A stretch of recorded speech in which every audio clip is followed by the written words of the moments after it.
Alors, les objectifs de guerre tels que déclarés par le cabinet de guerre israélien sont premièrement la destruction du Hamas, deuxièmement la récupération des otages et troisièmement instaurer un nouveau régime de sécurité dans la bande de Gaza.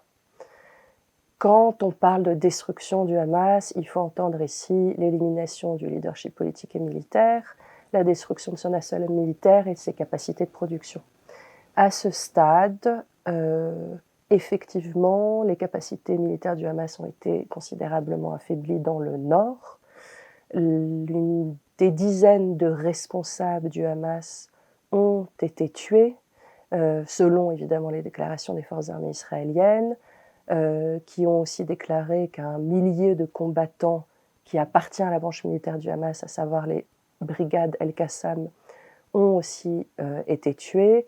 Et on évalue plus ou moins à 30% les tunnels qui ont été endommagés par les opérations israéliennes.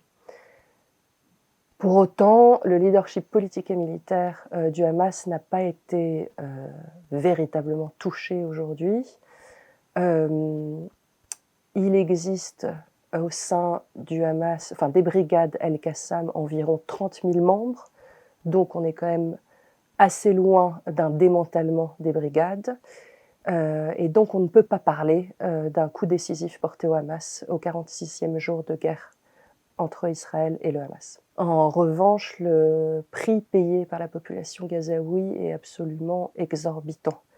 Selon les chiffres du ministère de la Santé à Gaza, qui sont les seules sources dont nous disposons aujourd'hui, on estime à peu près à plus de 13 000 morts dans la bande de Gaza. Selon l'ONU, quasiment les 3/4 de la population ont été déplacés. Et également, la population gazaoui fait face à une crise humanitaire qui est absolument sans précédent.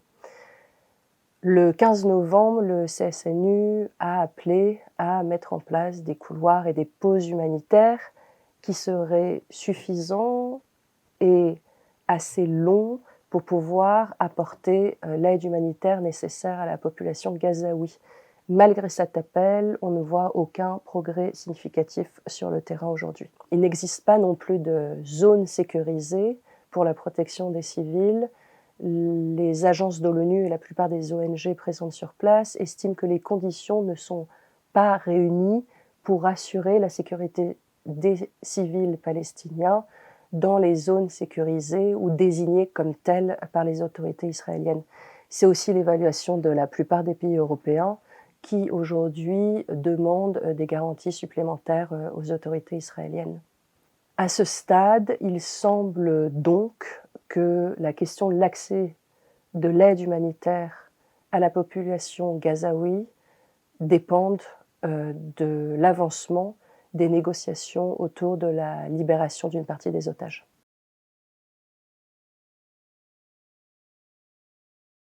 À ce stade, la grande majorité des États occidentaux se refusent à appeler un cessez-le-feu. Et cela à la grande différence de leurs partenaires régionaux qui sont profondément inquiets des risques d'instabilité régionale, mais aussi des risques d'instabilité sur leur propre territoire. Pourquoi la plupart des États occidentaux ne veulent pas appeler un cessez-le-feu aujourd'hui? Parce qu'ils considèrent que cela reviendrait à demander à Israël de revoir leur objectif militaire. Ils ne sont pas prêts à demander cela à leurs alliés israéliens. Les Européens, comme à leur habitude, ne sont pas unis sur cette question. Néanmoins, les principaux États membres sont sur cette ligne et il ne faut donc pas s'attendre à une impulsion en interne au sein de l'Union européenne qui mènerait à terme à un appel par l'Union européenne d'un cessez-le-feu. De toutes les manières, ce sont les États-Unis qui pèseront le plus probablement sur cette question. Pour l'instant, Washington s'est montré extrêmement clair. Tout cessez-le-feu profiterait au Hamas.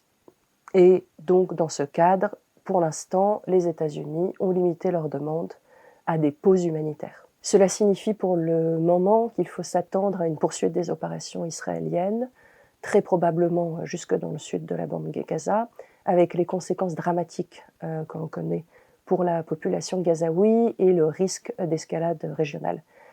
Les risques d'escalade régionale sont déjà bien réels et s'accentuent au fur et à mesure que la guerre se prolonge. Le chef du Hezbollah, Hassan Nasrallah, a fait comprendre, à travers notamment 2 discours télévisés, que le mouvement ne cherchait pas à entrer en guerre contre Israël. Néanmoins, il ne faut pas minimiser les risques de dérapage qu'implique aujourd'hui l'accroissement des tirs de part et d'autre de la frontière, et également le fait que la survie du Hamas est une ligne rouge pour le Hezbollah. Ainsi, plus la survie du Hamas sera menacée, plus il sera compliqué pour le Hezbollah de ne pas intervenir. Il convient de prendre aussi très au sérieux sur ce qui se passe en Cisjordanie actuellement.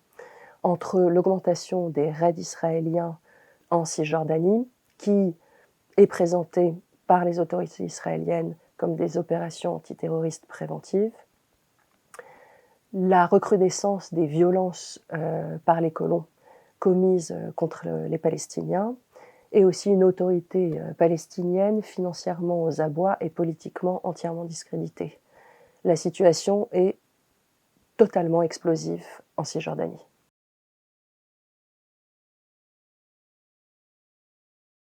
La question du jour d'après reste absolument entière. Premièrement, nous n'avons aucune certitude sur la tournure que prendra la guerre dans la bande de Gaza, mais aussi les objectifs de guerre ne sont pas encadrés par une stratégie de sortie de crise par les autorités israéliennes. À ce stade, nous pouvons néanmoins établir 2 constats. Le premier est qu'aucun des scénarios envisagés par Washington ou par Tel Aviv, mais même par la communauté internationale dans son ensemble, ne prend en compte ce que disent les Palestiniens de leur aspiration politique ou tout simplement de leur situation politique et de leur capacité. Deuxième constat qui découle du premier, aucun des scénarios envisagés à ce stade ne paraît réaliste.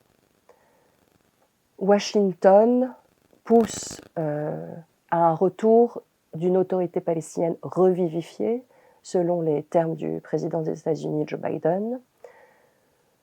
Pour le moment, Benjamin Netanyahou, mais aussi les figures de l'opposition qui siègent au cabinet de guerre israélien, comme Benny Gantz, refusent ce scénario. Et ils refusent tout retour de l'autorité palestinienne dans la bande de Gaza. Ils considèrent l'autorité palestinienne comme une entité hostile à l'État d'Israël. Cela correspond aussi à une velléité de Benjamin Netanyahou de tout faire pour empêcher une réunification à terme entre la Cisjordanie et la bande de Gaza. À ce stade, il semble que les autorités israéliennes réfléchissent à l'instauration d'un conseil local gazaoui. Celui-ci serait composé de personnalités de la société civile palestinienne, de représentants de certaines factions politiques au sein de l'OLP.